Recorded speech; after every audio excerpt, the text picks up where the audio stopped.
Saya, Pak. Ya, Assalamualaikum warahmatullahi wabarakatuh. Waalaikumsalam warahmatullahi wabarakatuh. Wabarakatuh. Alhamdulillahirabbil alamin. Hari ini hari Rabu tanggal 16 November 2022. Kita bisa bertatap maya di dalam agenda aksi nyata modul 1.4 budaya positif di lingkungan sekolah yang akan dipaparkan oleh Pak Ibnu Sugeng Riyadi selaku CGP Angkatan ke-6 Kabupaten Cianjur. Nurliana selaku moderator izinkan untuk memaparkan beberapa susunan acara yang akan dilaksanakan pada agenda hari ini. Yang pertama yaitu pembukaan Sinyal jelek dia. penutup. Untuk mengefisiensikan waktu, marilah kita buka acara ini dengan membacakan basmalah bersama-sama. Bismillahirrahmanirrahim. Bismillahirrahmanirrahim.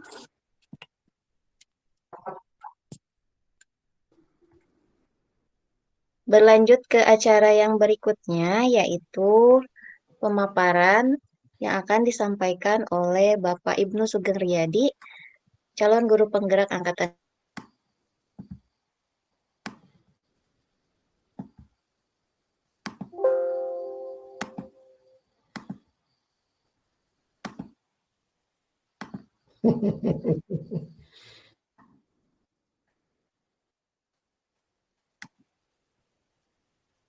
Assalamualaikum warahmatullahi wabarakatuh.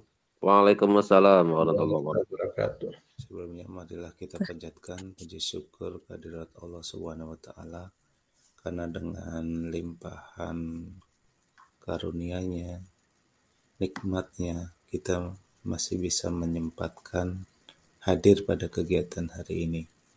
Salam dan sholawat tak lupa kita haturkan ke junjungan besar Nabi Muhammad SAW. Yang terhormat Bapak Ibu Guru, terima kasih atas kehadirannya pada acara sosialisasi tentang budaya positif, yaitu kebersihan lingkungan sekolah pada kegiatan aksi nyata modul 1.4. Kenapa hal ini saya laksanakan secara daring? Karena pada akhir tahun ini sekolah kita banyak kegiatan dan takutnya nanti kegiatan ini akan mengganggu. Jadi kenapa sosialisasi ini kita laksanakan secara daring. Amin. Amin ya Allah. Budaya positif itu nilai-nilai, keyakinan-keyakinan, kebiasaan-kebiasaan di sekolah yang berpihak pada murid agar murid dapat berkembang menjadi pribadi yang kritis, penuh hormat dan bertanggung jawab. Kalau kita lihat di sekolah kita, itu kita sudah melaksanakan banyak kebiasaan-kebiasaan seperti sholat zuhur berjamaah, kemudian apel pagi, kemudian sholat duha, kemudian pada hari Jumat itu ada tausiyah. Itu merupakan kebiasaan-kebiasaan yang nantinya bisa dibuat menjadi keyakinan sekolah bahwa nilai-nilai tersebut itu bisa membuat berkembang murid kita menjadi pribadi yang kritis, penuh hormat dan bertanggung jawab. Kemudian latar belakang kenapa saya mengambil tema kebersihan lingkungan sekolah. Yang pertama, kebersihan merupakan sebagian dari iman dan kesehatan, tentu saja. Kita sebagai orang beriman wajib memahami, meyakini bahwa kebersihan merupakan sebagian dari iman. Kemudian yang kedua, kenyamanan dalam belajar di sekolah tidak akan terwujud jika lingkungan sekolah tidak dijaga kebersihannya. Kita bayangkan ketika kita masuk sekolah, sampah berserakan, berceceran, kemudian kursi-kursi berantakan. Bagaimana kita dapat menjalankan proses pembelajaran dengan baik kalau situasinya tidak nyaman seperti itu. Kemudian yang ketiga, kebersihan lingkungan juga akan menghindarkan dari berbagai penyakit. Tentu saja ini sangat mengaruh sekali. Sekarang ini banyak sekali penyakit yang melanda baik di murid, kemudian di guru, dan pada umumnya warga sekolah. Tentu saja ini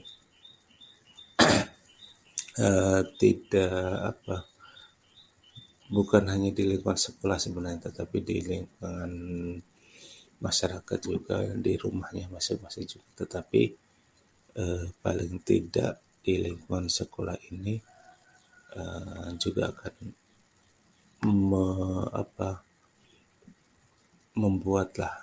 menghindarkan diri dari berbagai penyakit.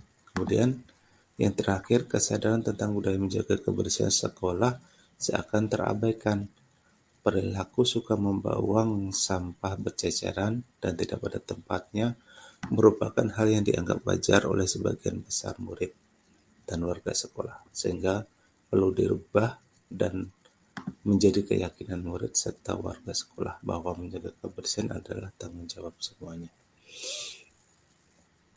Kemudian tujuan dari kegiatan ini yaitu warga sekolah, murid, tumbuh kesadaran akan pentingnya menjaga kesehatan lingkungan sekolah.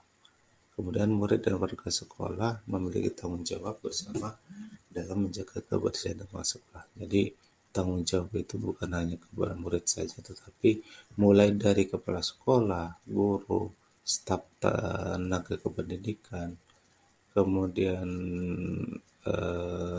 pemilik kantin yang notabene orang luar yang memiliki kantin di sekolah, itu sama-sama harus menjaga kebersihan lingkungan sekolah untuk menciptakan kondisi nyaman tadi.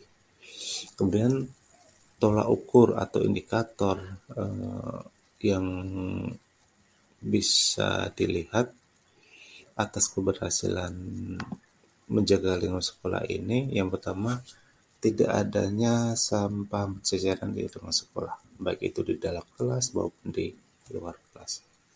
Kemudian, murid dan warga sekolah merasa tidak nyaman jika melihat sampah berceceran. Nah, ini kalau kita sudah tidak nyaman melihat sampah berceceran, ini salah satu indikator bahwa kesadaran untuk menjaga lingkungan, kebersihan lingkungan sekolah itu mulai tumbuh. Kemudian yang ketiga, membuang sampah pada tempatnya berdasarkan sampah organik dan organik. Di sekolah kita sudah ada tempat sampah yang terbagi menjadi organik dan organik. Nah, ini juga perlu sosialisasi ke warga sekolah, tentu saja ke murid, apa sih yang termasuk sampah organik atau sampah anorganik. Kita perlu sosialisasikan kepada kita semuanya. Kemudian yang keempat, murid dan warga sekolah memahami pengolahan sampah secara sederhana. Kita ada tempat pembuangan akhir di sekolah itu, kemudian di situ pengolah secara sederhana kita masih hanya membakar sampah tersebut. Jadi belum ada usaha pengolahan, misalnya menjadikan pupuk kompos dan sebagainya. Jadi kita masih sederhana sekali untuk pengolahan, yaitu membakarnya sampai habis. Kemudian tentu saja harus ada tindakan Nah, tindakan saya diantaranya yang pertama adalah berkoordinasi dengan kepala sekolah, kemudian berdiskusi dengan murid dan warga sekolah tentang pentingnya menjaga kebersihan lingkungan sekolah, kemudian melakukan tindakan, evaluasi, dan tindak lanjut. Jadi harus ada kesepemahaman yang sama antara pimpinan, warga sekolah tentang pentingnya menjaga kebersihan lingkungan sekolah. Kemudian tentu saja dukungan yang dibutuhkan yaitu yang pertama dari kepala sekolah, murid, warga sekolah, dan tentu saja sarana pembuangan dan pengolahan sampah. Kalau kita lihat 5 kebutuhan dasar manusia itu diantaranya kebutuhan bertahan hidup, kasih sayang dan rasa diterima, kemudian penguasaan, kebebasan, dan kesenangan. Kita ambil kesenangan, tentu saja dengan lingkungan yang bersih, kemudian kelas yang nyaman akan membuat perasaan siswa itu menjadi senang di dalam kelas, senang akan belajar, dan tentu saja ini akan membuat proses pembelajaran akan berlangsung dengan lancar. Dan semuanya ini menjaga kebersihan ini setidaknya mampu mendukung tujuan pembelajaran, yaitu murid itu mempunyai profil pelajar Pancasila. Kita tahu ada 6 profil pelajar Pancasila. Yang pertama itu beriman, bertakwa kepada Tuhan Yang Maha Esa, dan berakhlak mulia. Membuang sampah itu sebagian dari iman tadi, menjaga kebersihan sebagian dari iman, berakhlak mulia contohnya mungkin membuang sampah dengan baik pada tempatnya, kemudian berkebinekaan global, bergotong royong, mandiri, bernalar kritis, dan kreatif. Dan semua profil ini salah satunya bisa didukung dengan menciptakan suasana nyaman, menciptakan kebersihan lingkungan sekolah.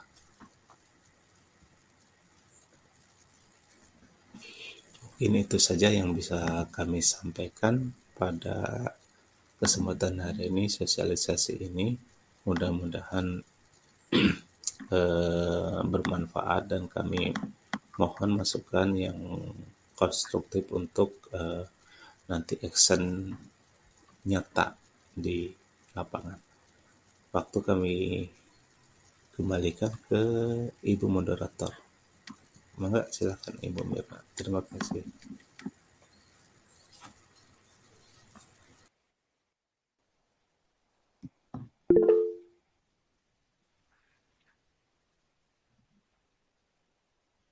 Tuh manggil Pak Ayah satu.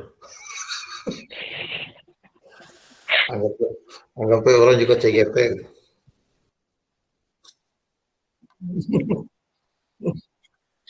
Ya, terima kasih Pak Ibnu tentang satu aksi nyata yang disampaikan untuk membentuk budaya positif di sekolah. Kalau apa tadi yang sudah disampaikan itu mudah-mudahan bisa memberikan kesan yang terbaik buat sekolah ya. Usulan saya untuk bisa ditambahkan agar budaya positif ini bisa diterapkan adalah dimulai dari kita diri sendiri, yaitu memberikan contoh pada anak dengan memperlihatkan peran kita tentang bagaimana menjaga lingkungan yang bersih gitu. Misalnya pada saat lewat di depan kelas ada sampah, kita langsung mengambil. Nah, budaya-budaya inilah coba kita juga menjadikan salah satu perjanjian ya yang kita tuliskan bersama. Mungkin itu dari saya.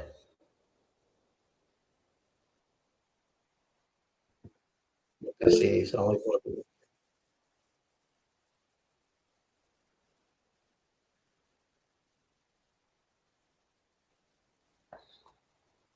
Itu ada CGP ngintip di belakang, atau CGP angkatan 7 di belakang Pak Burhan, ada CGP angkatan 7.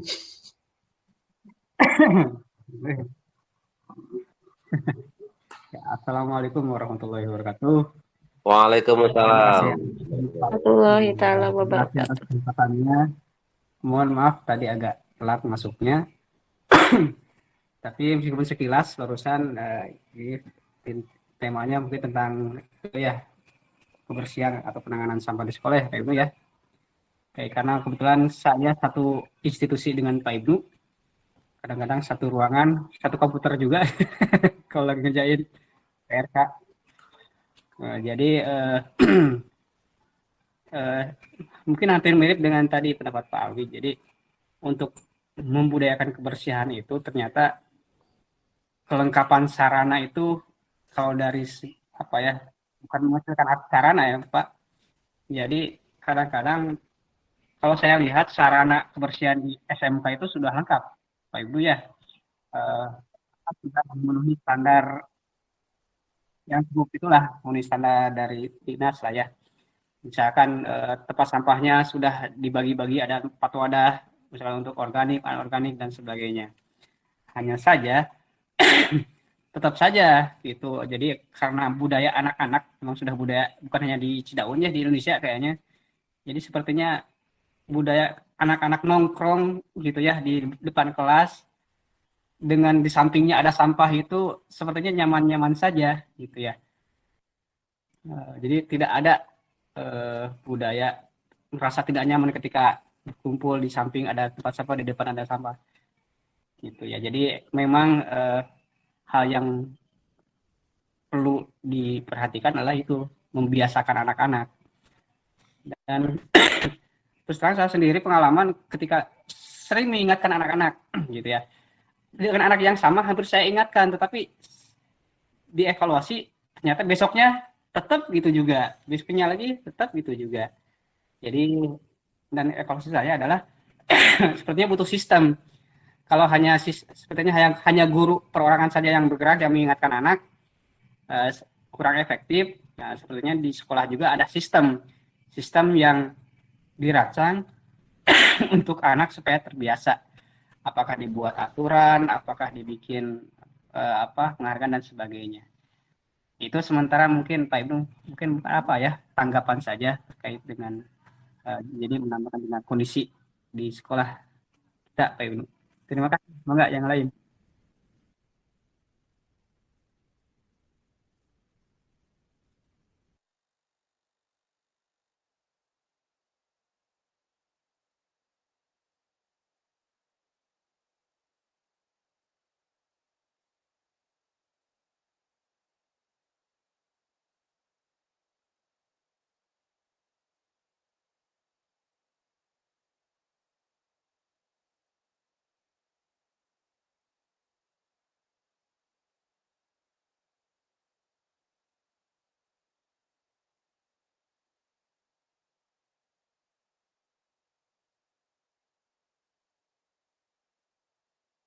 Oh ya, terima kasih atas kesempatannya. Dari kota. Ya, dari kota ya. Dari kota sebelah, provinsi sebelah. Luar biasa Pak Ibnu, sudah bagus sekali itu pemaparannya. Dan mungkin kalau dihubungkan dengan budaya positif kan ada istilah keyakinan kelas Pak Ibnu ya, atau keyakinan sekolah. Nah mungkin bisa dicoba itu ya, mensosialisasikan kepada warga sekolah itu ke anak-anak ya, ke siswa, bukan dalam bentuk peraturan-peraturan yang sepihak, tetapi kita mencoba membuat keyakinan sekolah, keyakinan kelas, dengan tetap mendorong atau mengarahkan mereka agar keyakinan tersebut positif. Misalnya kalau misalnya urusan dengan sampah kan dengan kebersihan, dengan kesehatan, bukan ya. Nah itu memang butuh proses seperti itu.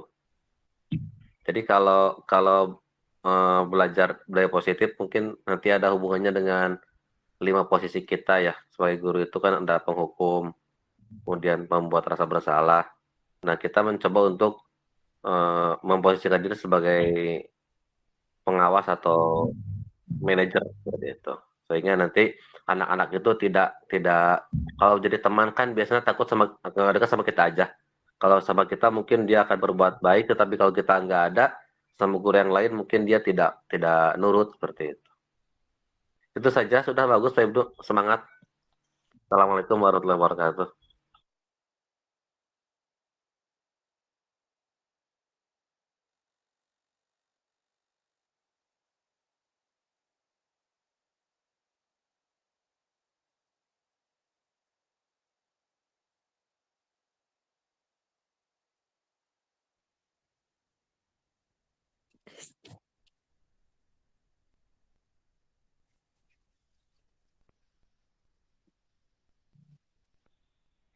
Iya, maaf tadi saya terlempar karena gangguan sinyal.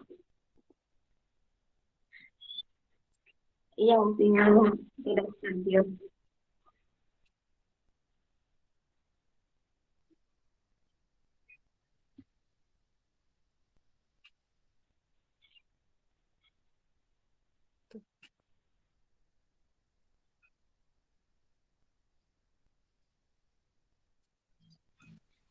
Iya, terima kasih Bapak Ibu.